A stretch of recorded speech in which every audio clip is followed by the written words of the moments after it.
Sore ya, udah setengah tiga.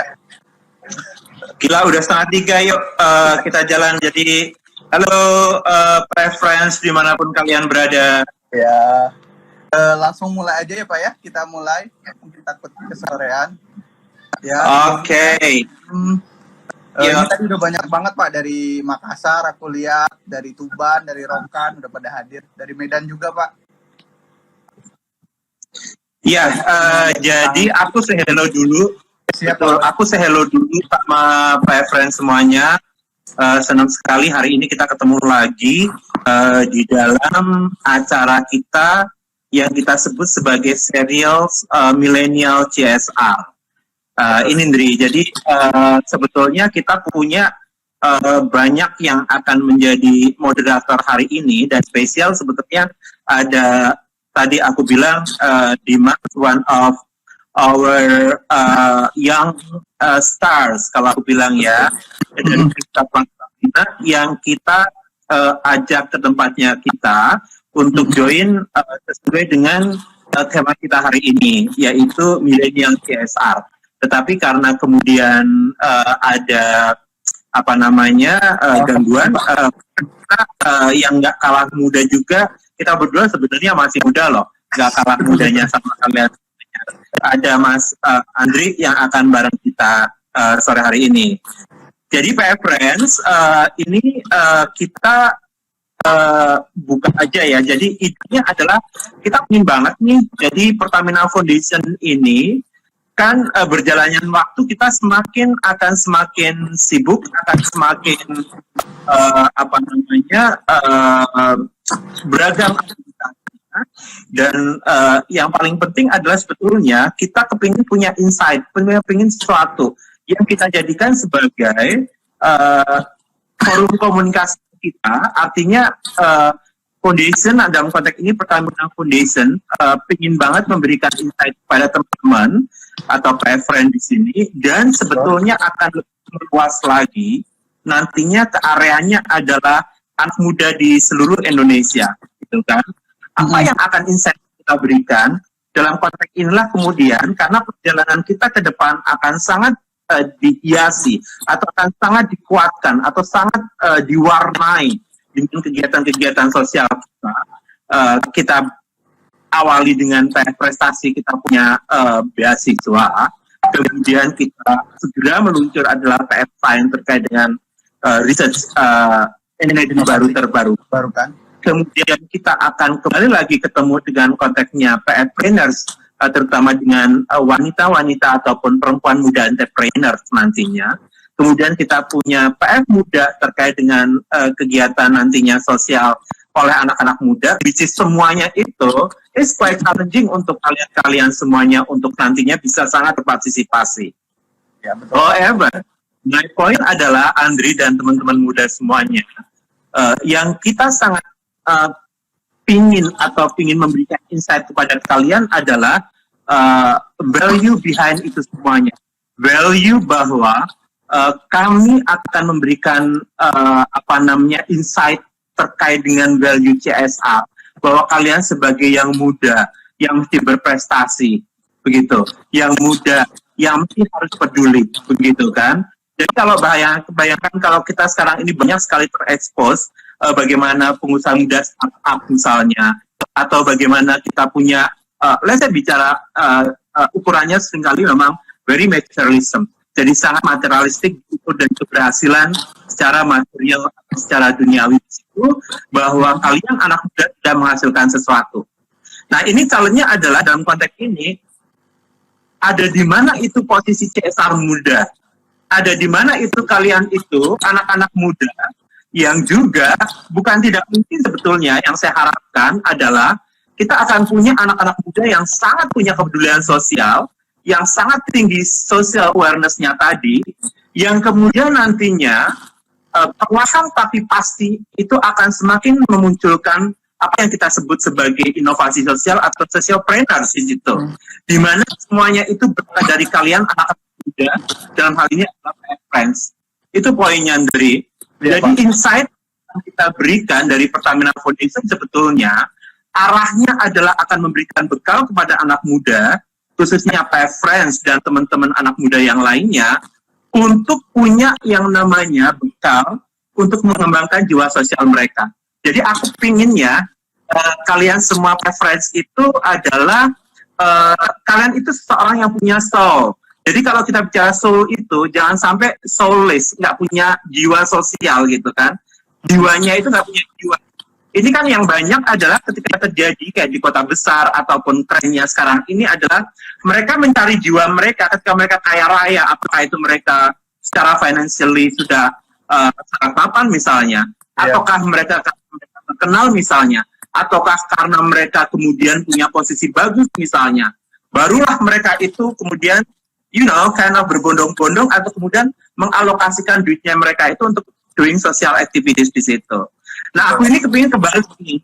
Yang aku pingin dibalik. Jadi dari sekarang, kalian-kalian yang semester 1, semester 2, terutama friend yang dapat beasiswa Pertamina Foundation di situ, beasiswa Pertamina Sobat Bumi, dari sekarang aku punya kalian itu sudah akan mulai kita bekali dengan social value ataupun nilai-nilai kehidupan yang sangat bagus dalam konteks ini terkait dengan kegiatan sosial kita yang nanti kita harapkan bisa memberikan green impact kepada masyarakat. So, through CSR kemudian Anda bisa punya yang kita sebut sebagai social value, kemudian Anda pada akhirnya dari social value itu, Anda akan dapat mengimplementasikan atau bisa mendapatkan apa yang kita sebut sebagai social impact atau great impact-nya. Great value, great impact in communities. This is the point kenapa kita itu Sumantri. Siapa? Sebagai pengantar. Iya. Tadi Bapak udah jelasin ya kenapa anak muda sekarang ini terus untuk PF Friends ini dan teruntuk untuk apa namanya itu para penerima beasiswa Pertamina Sobat Bumi. Kenapa kita mengangkat judul milenial CSR ini ya Pak ya? Nah sebelumnya kan Pak Bapak sebelum di Pertamina Foundation yaitu Presiden Direktur Pertamina Foundation, Bapak sebelumnya pernah menjadi Vice President CSR PT Pertamina Persero ya Pak ya? Mungkin teman-teman yang lain bisa dijelaskan dulu Pak. Dulu Bapak itu selama 2 tahun jadi PIB itu seperti apa? Mungkin itu ya. Jadi memang kalau bicara sebelum saya di Pertamina Foundation adalah Vice President CSR untuk Pertamina Persero selama kurang lebih 2,5 sampai 3 tahun di situ di sana. Untuk itu sebetulnya yang niatan aku betul-betul insight yang kita akan tularkan kepada anak-anak muda atau PF Friends ini betul-betul adalah terkait dengan value CSR atau value sosial tadi. Jadi baik pengalaman aku selama ini di CSR-nya Pertamina di situ, aku melihatnya memang semakin dini ataupun semakin kita muda itu Anda menjadi bekerja ataupun entrepreneur ataupun bahkan nanti kepada Anda sudah sukses sebagai seorang tidak muda lagi tetapi sukses career ataupun sukses dalam berentrepreneur misalnya, Anda tidak akan melupakan itu yang kita sebut sebagai jiwa sosial tadi itu sendiri. Jadi sebagai pengantarnya adalah saya mau cerita bahwa makin banyak itu Pertamina zaman kita punya yang namanya Pertamina Award ya buat teman-teman. Semakin banyak diwarnai oleh anak-anak muda yang tergabung di dalam Pertamina Award di situ, yang meraih ataupun mendapatkan Pertamina Award di situ, yaitu sebagai award dan apresiasi kepada mereka yang memberikan great value dan great impact kepada masyarakat di situ. Dalam konteks itu adalah bagaimana mereka menjadi bicara yang leaders atau menjadi leaders dalam komunitas mereka. Yang memberikan impact positif kepada mereka melalui program-program CSR yang dikembangkan. Jadi kalau kita belajar CSR, let's say, through case study saya bisa ceritakan, misalnya kalau selama ini yang kita lakukan dengan COVID-19 yang sedang kita lakukan, ataupun kita sedang lakukan program-program sosial oleh Pertamina Foundation, mostly itu adalah kegiatan charity. That is the lowest from the bottom pyramid, itu ada yang paling bawah, di mana kita memberikan kegiatan charity kita untuk masyarakat. Mostly adalah kegiatan yang one time we spend our money, kita berikan donasi kepada masyarakat, kemudian that's all. Gitu. So, yang dilakukan oleh Pertamina Foundation adalah kegiatan-kegiatan kita terkait dengan, let's say, bicara pembagian masker, misalnya sembako, makan siang untuk anak muda, makan siang untuk, let's say, bicara tenaga kesehatan, nakes misalnya. Kemudian kita kembali lagi, misalnya banyak kita menjurus kepada masyarakat marginal yang menjadi poin utama kegiatan-kegiatan Pertamina Foundation. Sehingga apakah itu di pasar-pasar, apakah kita kepada pemulung, apakah kita lakukan kepada, let's say, bicara penderita lepra misalnya, ataukah kita kepada mereka-mereka yang punya disabilitas. So, terus masyarakat marginal itu yang kita dekatin dengan kita memberikan sekali adalah program kita kepada mereka. Jadi kita bilang sebagai kegiatan charity ataupun bottom yang paling bawah daripada CSR. Kemudian yang tengah itu adalah lebih kepada bagaimana kita memberikan CSR based on kepada keberadaan perusahaan itu sendiri sebagai mitigasi risiko atas tanggung jawab sosial perusahaan tersebut kepada masyarakat sekitar di situ, ya. Jadi ini adalah bagaimana kemudian perusahaan sebetulnya mengharapkan adanya dukungan positif dari masyarakat sekitar, tercipta apa yang kita sebut sebagai harmoni dengan masyarakat. At the same time atau in return juga maka perusahaan memang harus spending carrying ataupun spending money untuk mengembangkan program kita kepada mereka, begitu, pada masyarakat sekitar kita. So Pertamina sebagai perusahaan oil and migas dari Sabang sampai Merauke ini sudah doing sangat advance dalam melakukan kegiatan CSR tersebut untuk tanggung jawab sosial kita di situ.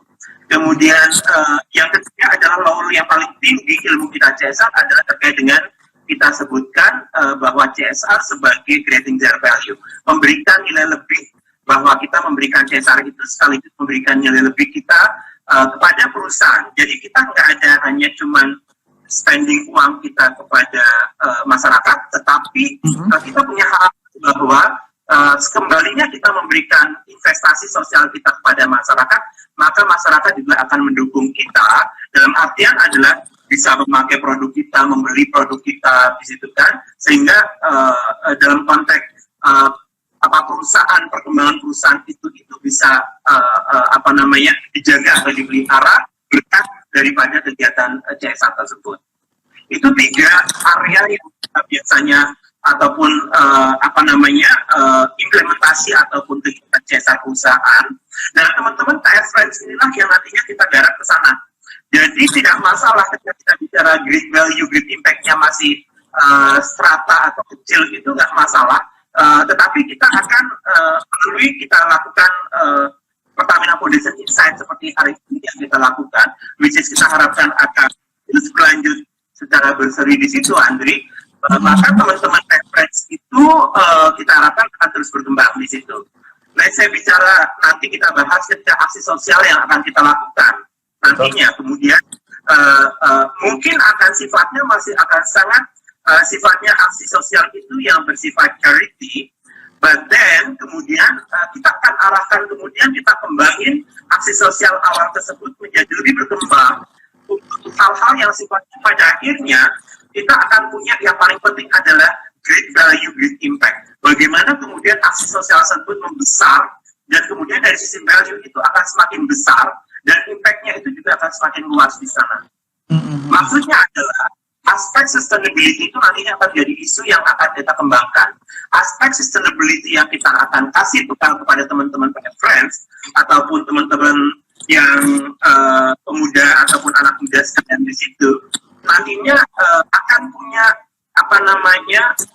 pemikiran atau punya perspektif yang lebih luas lagi bahwa ketika kita melakukan kegiatan CSR, itu not about kita hanya bicara di satu tahap saja, tapi yuk kita bikin kemudian ini lebih luas dan lebih luas dan lebih luas lagi. Dan aspek sustainability itu yang menjadi poin utama yang akan kita kembangkan dengan lebih bagus di situ. Siap. Itu berarti beberapa tadi kasus kerja Bapak di CSR ya Pak ya, dan sudah beberapa kegiatan kita yang sudah dilakukan di Pertamina Foundation Pak.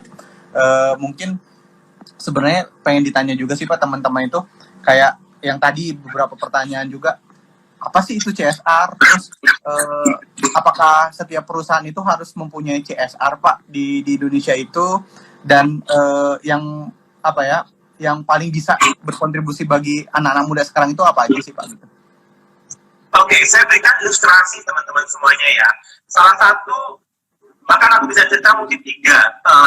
Ada yang namanya Mbak Reni. Mbak Reni itu adalah salah satu anak muda brilian yang punya kepedulian sosial sangat tinggi, datang dari Jambi. Oke, Reni itu lulus daripada salah satu universitas swasta di Jambi. Dia menghabiskan masa kuliahnya itu adalah dengan melakukan live-in, atau awalnya sih sebetulnya dia lebih kepada proses bagaimana dia itu ingin melakukan extra activities di samping kegiatan dia untuk kuliah saat itu. Kemudian sampailah kemudian dengan apa namanya berbagai referensi surat kabar ataupun update info, si ini kemudian terjun ke salah satu komunitas di Jambi yang kita sebut sebagai apa namanya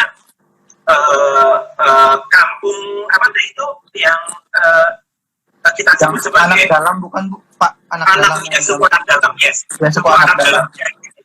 Bermula dari Reni ini sebagai tenaga visitor ke suku anak dalam, kemudian dia itu menularkan, karena memang kemudian dia sangat senang menulis dan sangat senang bercerita di situ. Kemudian melihat komunitas suku anak dalam yang notabene tentu saja ada marginal di situ, bahkan untuk menuju ke daerah ataupun ke suku anak dalam dari jalan saya bicara Trans Sumatera itu sendiri, ada akan butuh sekitar 2 jam. Adalah awalnya dia memang tinggal di sana, tinggal dalam artian karena jarak yang jauh. Hari demi hari kegiatan dia semakin instan, dan kemudian dia bisa stay ataupun semakin lama di situ. Inilah kemudian yang saya sebut kepada ketika si Reni itu kolaborasi dengan organisasi atau institusi yang kiranya bisa membantu dia untuk memecahkan isu suku anak dalam tersebut.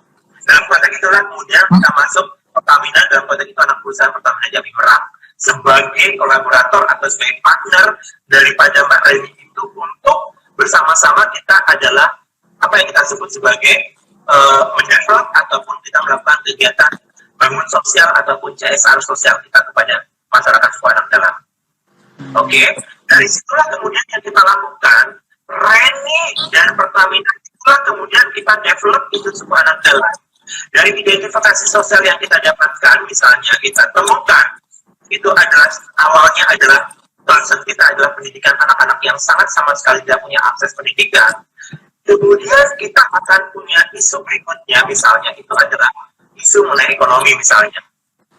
Suku anak dalam itu masyarakatnya itu adalah nomaden, yaitu berpindah dari satu tempat ke tempat yang lainnya di situ.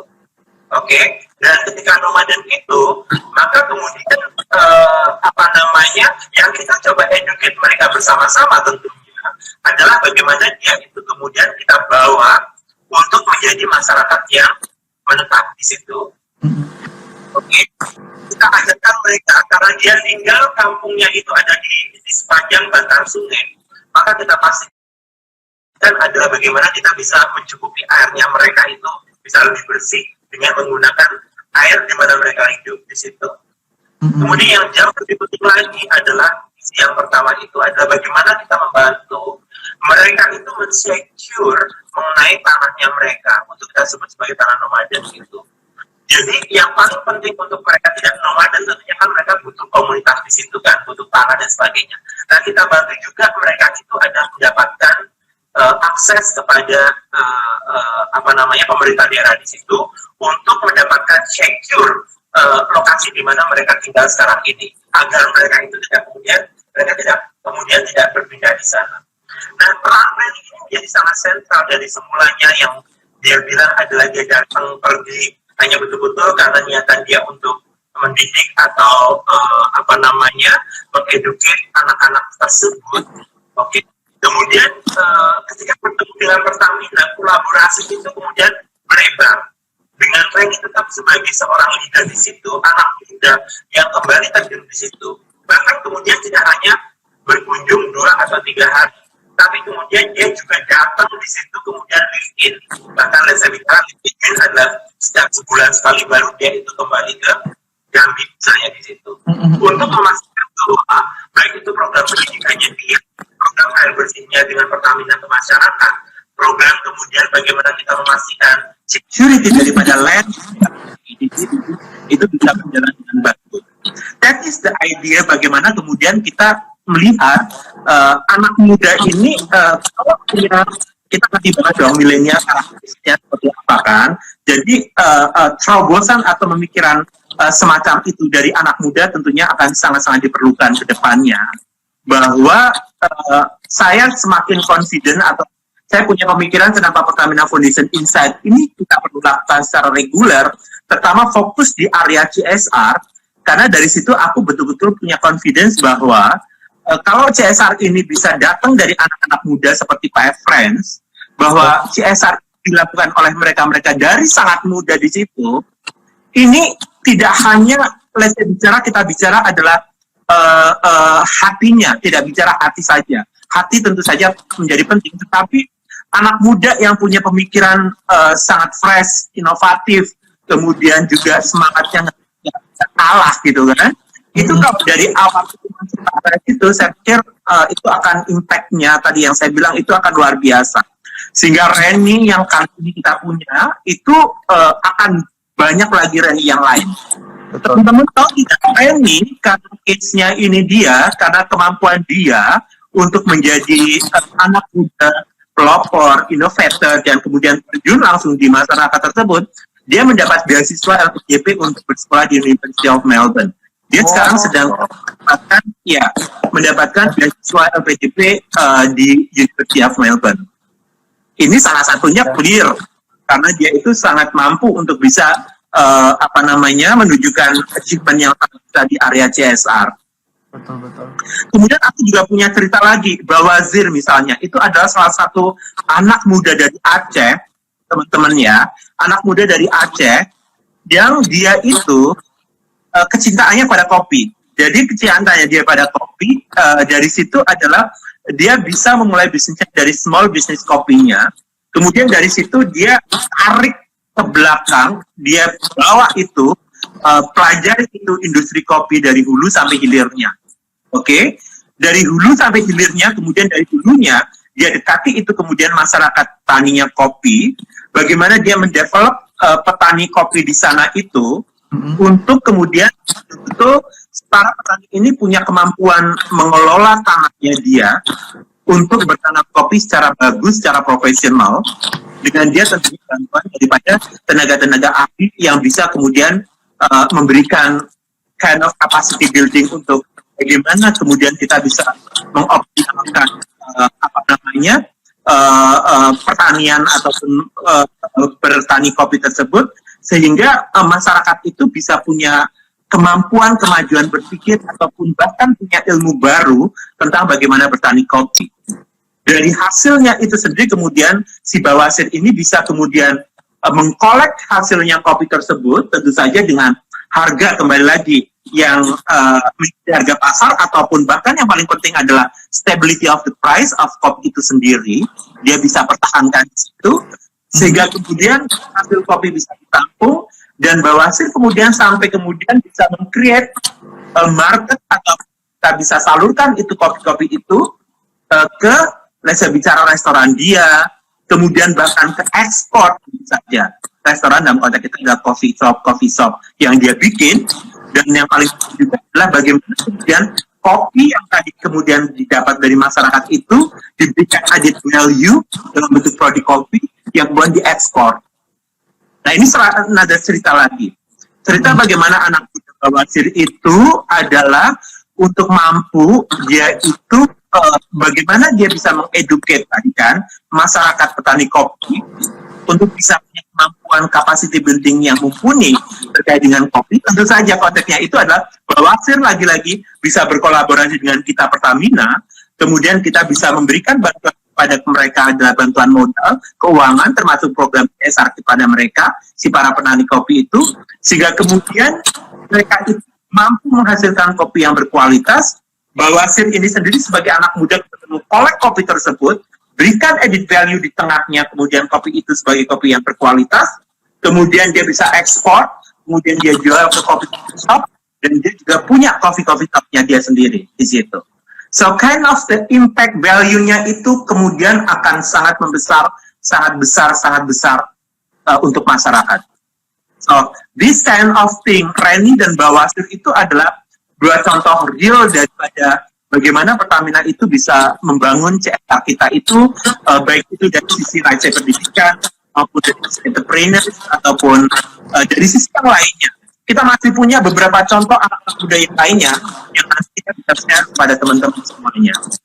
Nah, dalam kesempatan inilah, Andri, yang saya mau itu adalah dua contoh ini akan kita bisa bawa untuk nantinya kita tularkan kepada teman-teman scholars atau penerima beasiswa Pertamina Sobat Bumi ini through Pertamina Foundation Insight hari ini. Bagaimana milenial CSR kita bisa mulai bentuk untuk nantinya kedepannya bisa semakin creating more Reni ataupun Bawasir ataupun Nur Ihsan. Ada tuh pembatik muda dari Jogja, saya bisa cerita lagi nanti yang kira-kira bisa memberikan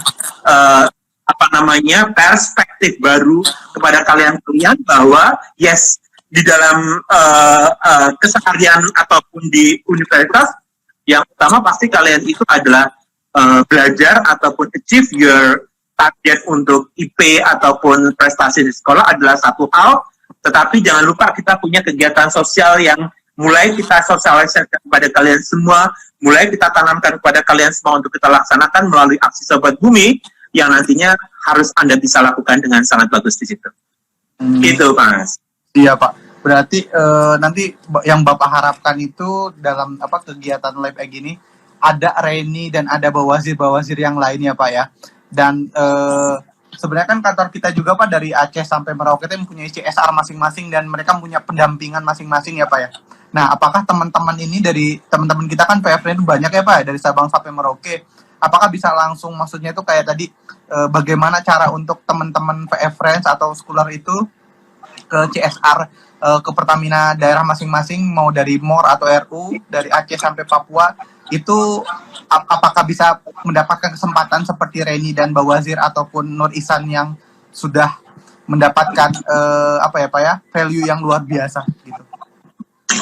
Poin saya adalah itu semua sangat-sangat dimungkinkan. Itu kan sangat dibuktikan oleh bagaimana kualitas daripada kegiatan sosial Anda gitu kan. Itu later on. Kemudian saya bicara 3, 6, 9 bulan ke depan yang saya mau lihat di situ. Tetapi poin saya adalah hari ini ataupun insight yang saya mau tularkan adalah secara berkala ini kita lakukan. Teman-teman semuanya, anak-anak muda ini yang kita sebut sebagai, saya bicara berawal dari penerima beasiswa Sobat Bumi, dan kemudian saya pikir selain penerima beasiswa pun di dalam kesempatan hari ini ada yang lain-lain, teman-teman yang lain yang ikut serta di dalam kita punya webinar ini, mereka yang tertarik pada bidang CSR kan.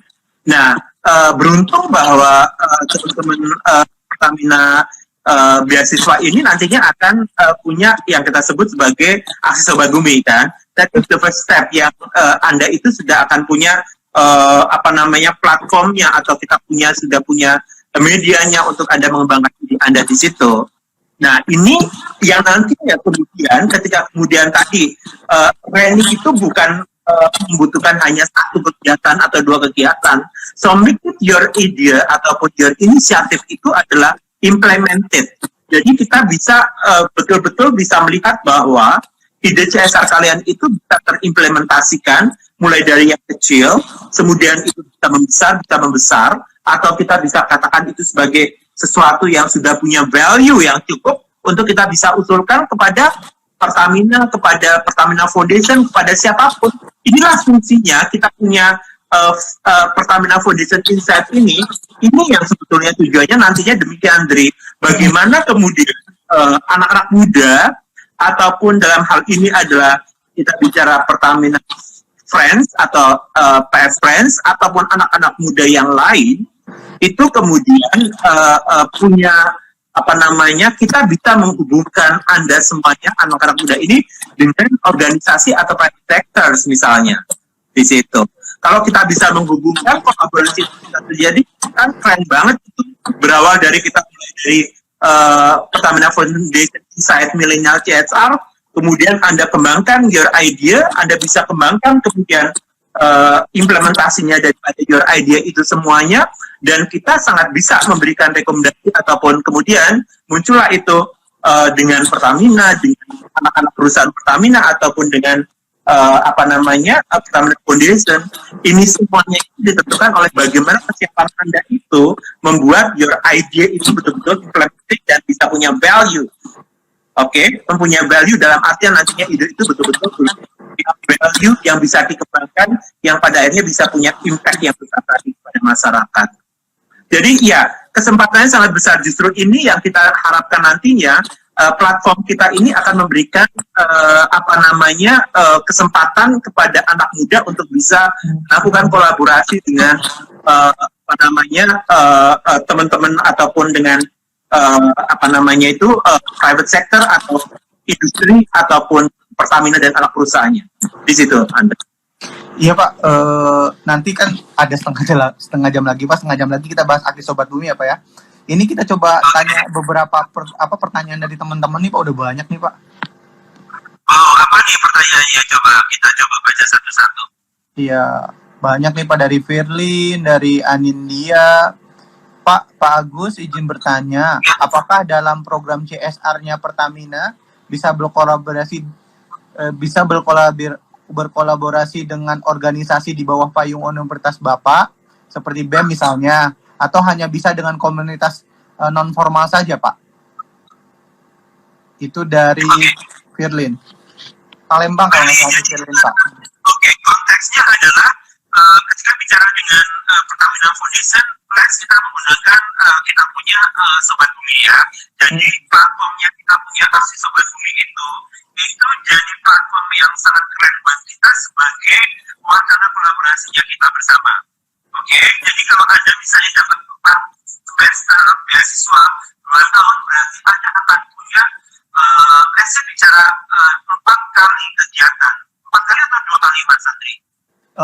Kalau aksi 2 kali, Pak. Aksi Sobat Bumi. 2 kali? Iya. Aksi Sobat Bumi setahun sekali atau setahun 2 kali? Setahun 2 kali setiap semester kalau nggak salah, Pak. Setiap semester. Bicara demikian berarti kalian akan punya 4 kali aksi Sobat Bumi, di mana di dalam 4 kali Sobat Bumi itu Anda akan punya kesempatan untuk mengembangkan your idea atau your team idea itu untuk kira-kira ibaratnya itu bisa growing menjadi ide yang nantinya bisa implemented menjadi besar. Oke, anggap seperti itu.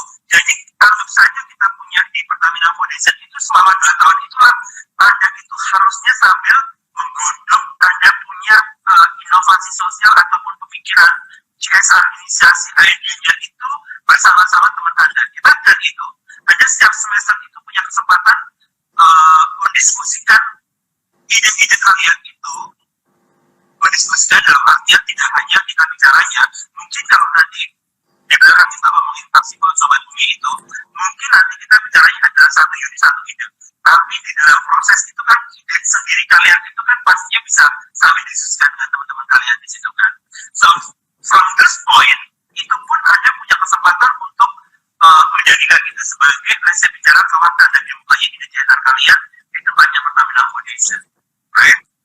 Begitu itu sudah kelar, maka Anda bisa saja kemudian apakah itu mencari kolaborasinya dengan private sector, ataukah Pertamina, ataukah perusahaan Pertamina, ataukah dengan Pertamina Foundation. If your idea is quite qualified ataupun sangat bagus, bukan tidak mungkin itu bisa akan mendapatkan pendanaan di situ kan. Tadi terkait dengan Pertamina, mungkin aku pun nanti bisa jawab, tapi mungkin adalah lebih gini, ini kan akhirnya Pertamina korporasi ya, jadi mereka pun punya program-program kerjasama dengan universitas ya, terkait dengan pemberdayaan masyarakat, misalnya dengan UGM, kita punya support adalah kalau tidak salah kita masih jalan mengenai program CSR untuk KKN misalnya. Oke. Jadi kalau menurut saya pihak private sector ataupun pihak BUMN pun semuanya itu sangat terbuka dengan ide-ide kalian semuanya. Jadi instead of kita yang mencari meja bicara, jadi bottom up idea saya pikir akan menjadi ide yang sangat brilian. Jadi konten tadi dalam konteks idea ataupun apa namanya organisasi yang ada dalam hal ini kita yang BEM universitas misalnya, Anda tinggal bisa begitu Anda sudah siap dengan meja bicara beragam ataupun berbagai macam apa namanya ide sosial Anda, kemudian Anda tinggal minta bertemu dengan perusahaan yang Anda minat ataupun perusahaan yang menurut Anda akan memberikan kontribusi CSR kepada Anda, minta waktu ketemu mereka dan Anda bisa kirimkan dokumen Anda.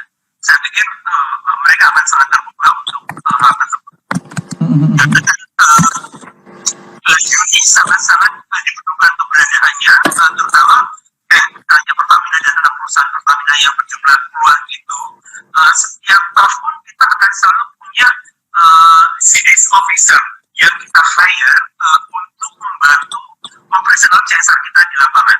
Jadi CDS officer untuk anak-anak perusahaan yang tidak hanya di Jawa tapi di luar Jawa, Kalimantan, Sumatera, Sulawesi, Papua dan sebagainya, mereka juga punya CDS officer yang biasanya mereka itu akan live in ataupun tinggal bareng sama masyarakat di sana, dan mereka apa namanya biasanya kita hire ada dari universitas-universitas ternama di Indonesia. Di situ poin saya. Dan teman-teman tadi, apakah sangat dimungkinkan bisa atau tidak dengan kerjasama dengan universitas? Pasti bisa. Kalian akan sangat bisa menjadi frontliner ataupun sangat bisa menjadi yang sangat diandalkan sepanjang tadi. Bagaimana Anda bisa mampu apa namanya bisa meng-create apa ide sosial Anda itu menjadi sebuah proposal yang matang, dan tentu saja kita juga sangat confident bahwa Anda pun sebagai personal itu ataupun sebagai tim itu merupakan teman-teman yang mumpuni atau bisa punya pengalaman juga background CSR yang cukup besar untuk bisa membantu mengeksekusi program-program perusahaan tersebut. Dan khusus sama kita bisa berangkat dari kita punya program di Pertamina Foundation dengan Accessible Bumi. Sekali lagi itu saya pikir bisa menjadi satu titik poin untuk peloncatan yang ke depan yang lebih panjang yang bisa dilakukan. Itu Mas. Siap. Firlin, semoga jawaban dari Bapak udah cukup ya Firlin ya pertanyaannya. Ini Pak mungkin satu lagi pertanyaan Pak dari mana? Atau Bapak mau pilih Pak? Ada Anindya, ada Ivan, Marcel. Pak, bagaimana dengan satu perusahaan CSR dapat diterima oleh masyarakat dan masyarakat melakukan suatu perubahan? Oke. Bahwa tadi adalah biasanya Anin, kamu mesti dekat sama masyarakatnya, jadi bisa tahu betul need-nya apa. Jadi kalau need-nya masyarakat kamu bisa potret dengan bagus, nah itu akan semakin mudah diterima. Jadi kayak tadi dan itu nantinya akan saling mendiskusikan ide-ide kalian mengenai COVID. Oke, ide-ide kalian mengenai COVID ini saya pikir akan bulan Juli, sehingga kita akan berkejaran dengan mudah-mudahan kan COVID akan semakin kelar nih, akan dalam waktu dekat akan mudah-mudahan apakah Juli, let's say bicara mudah-mudahan Agustus udah paling kelar untuk kita bisa COVID bareng kita, mudah-mudahan ya ekspektasinya. Maka Mas yang kita tuliskan di dalam Anda punya Anda punya paper waktu itu ada mengenai COVID. So this homework is under you all. Jadi Anda semuanya itu akan kembali mendiskusikan dengan tim universitas program COVID apa yang akan paling baik untuk dieksekusi oleh kalian semuanya di bulan Juli atau Agustus nanti. Jadi setiap university akan punya satu program. So kalau masing-masing ada 12 sampai 15 anak atau 10 sampai dengan 15 atau sampai dengan 25 anak, maka kalian semuanya itu akan mendiskusikan di antara kalian semua, membrainstormingkan ide siapa yang paling oke. Betul. Dan itu harus disepakati oleh semua penerima beasiswa. Oke, of course ide awal itu akan sangat dimungkinkan ada pengembangan, ada inovasi, ada penambahan, ada pengurangan sedemikian rupa sehingga ide satu itu akan menjadi ide yang komplement atau komprehensif. Atau bahasa saya adalah ide tersebut nantinya kita harapkan menjadi dalam tanda petik itu tadi, kalau bisa charity akan bagus. Jadi yang sifatnya lebih sustainability project. Karena Anda akan punya satu semester depan akan ada lagi sampai dengan 4 semester yang akan Anda bisa eksekusi program tersebut. Meskipun nanti bisa jadi proyek semester 1 dan proyek semester 2 mungkin sama, masih, tapi proyek 3 semester 4-nya atau tahun berikutnya kita akan menggunakan tema yang berbeda. Sehingga Anda itu semuanya harus mengikuti tema yang akan kita berikan kepada Anda semuanya. Jadi teman-teman reference dengan aksi Sobat Bumi tadi, Anda di bulan Juli Agustus itu akan datang dengan satu tema yang proposal yang sudah disepakati, sudah disempurnakan oleh anggota semuanya itu dan dikirimkan kepada kita untuk kemudian kita approve untuk dieksekusi oleh semua universitinya. Oke, payung tema kita adalah COVID, maka saya akan punya 25 aksi sosial terkait dengan COVID yang dilakukan oleh 25 university. Oke, dan kemudian bagusnya adalah nanti kita akan kompetisikan.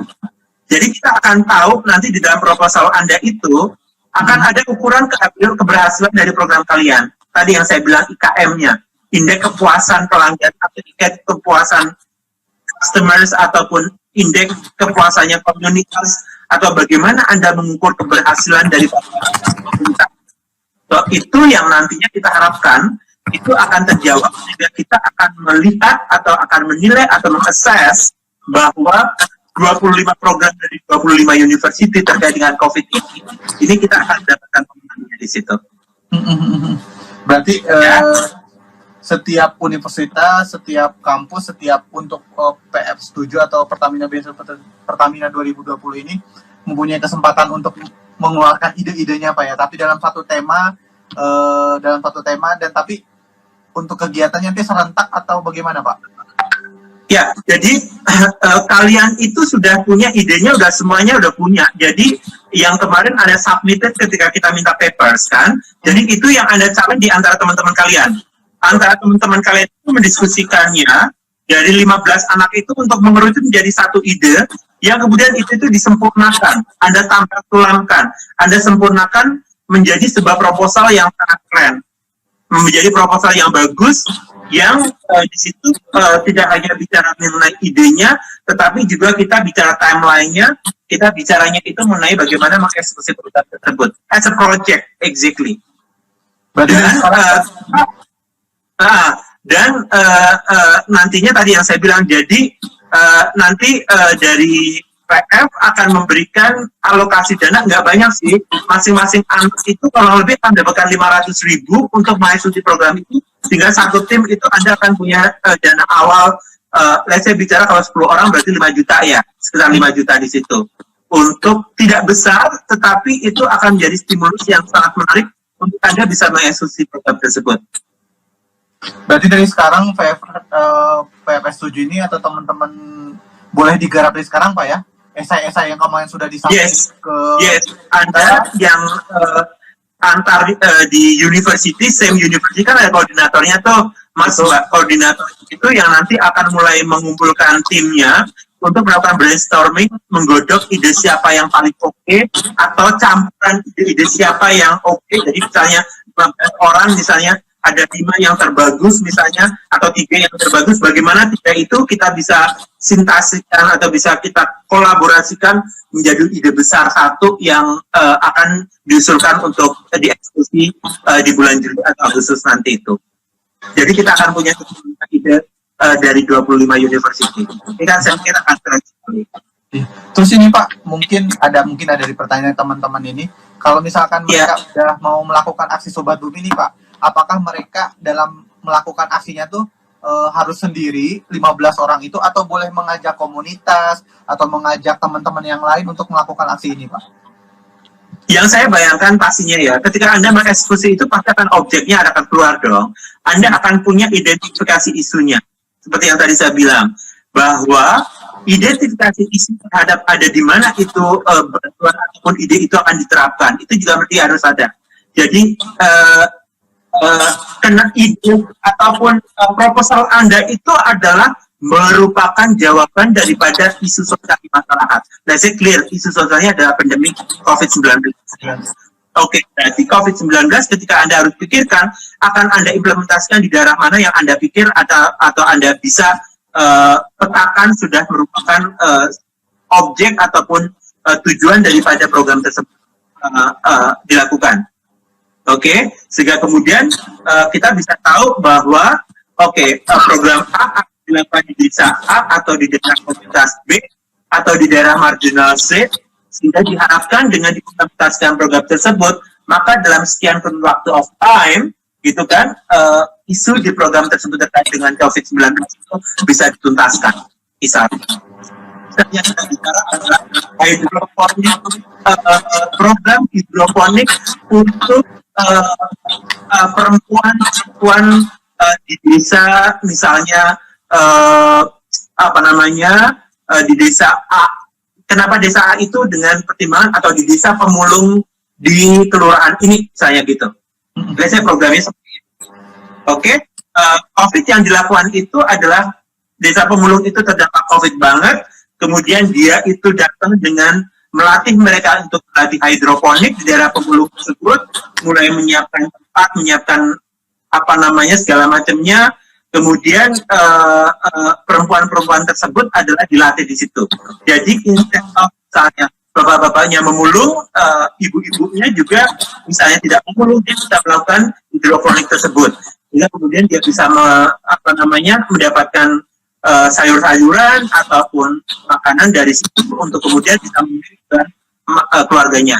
Ataupun kemudian itu hidroponik juga kita bisa jual kepada pasar-pasar terdekat misalnya di situ. Sehingga impact-nya tadi adalah ketika bicara COVID, maka mereka itu mendapatkan penghasilan tambahan buat keluarga mereka itu untuk mereka itu bisa mengeksekusi ataupun bisa memenuhi kebutuhan keluarganya. Ilustrasinya seperti itu. Ya, jadi pasti 15 atau 20 orang itu akan semuanya menjadi yang leaders CSR yang bersama-sama itu akan memberikan kontribusi kepada suatu masyarakat marginal tertentu dengan program CSR yang sudah mumpuni, sudah di-charge oleh teman-teman anggota timnya maupun oleh kita di Pertamina Horizon, sehingga kita meloloskan program itu untuk dieksekusi. Oke, sehingga kemudian dalam waktu tertentu time frame yang kita berikan, maka program tersebut itu bisa memberikan impact yang positif buat masyarakat. Kurang lebihnya seperti itu. Sebagai ilustrasi teman-teman, my friends, memang kalau kita lihat di program-program sebelumnya, ada banyak yang melakukan bersih-bersih pantai misalnya. Itu salah satu yang cukup favorit dilakukan oleh teman-teman. Ada yang melakukannya itu berupa mengajar. Oke, jadi teman-teman mengajar kepada sekolah-sekolah yang ada di masyarakat misalnya, atau mengajar di sekolah-sekolah yang masyarakat punya akses, apakah itu pemulung, apakah itu anak miskin, mereka yang tinggal di jalan layang dan sebagainya. Ada yang mereka melakukan kegiatan sobat Bumi ini adalah sejarah pemberdayaan masyarakat dengan cara parkir sampah misalnya. Sampah cukup populer waktu itu kan, bagaimana dikolektif sampahnya itu dikolek, kemudian dibuat bank kecil atau bank sampah kecil, misalnya untuk masyarakat. Ada juga melakukan itu. Ada juga aksi sosial yang berupa misalnya bersih-bersih desa atau bersih-bersih komunitas misalnya mengecat, saya bicara semua masjid, gereja misalnya dan sebagainya misalnya. So that's kind of konteksnya memang kebanyakan kelihatannya masih sangat skill project, means begitu kerjaan selesai bersih-bersih pantai kelar, gitu kan. Nah, the problem, if you are able to do so in the beginning like that, tidak masalah sama sekali. Tapi kalau Anda bisa membuat suatu program yang lebih advance ataupun program yang tadi saya sampaikan, bagaimana itu aspek sustainability-nya atau bagaimana keberlanjutan program itu untuk masyarakat itu bisa dijaga, suatu hal yang sangat menarik dan harus kita apresiasikan di situ. Gitu, Dri. Pak, ya, ini Pak, 15 detik lagi, nanti mau dilanjut lagi atau gimana Pak? 15 detik lagi. Ya, kalau mau lanjut, ada yang mau bertanya-tanya nggak? Ini tadi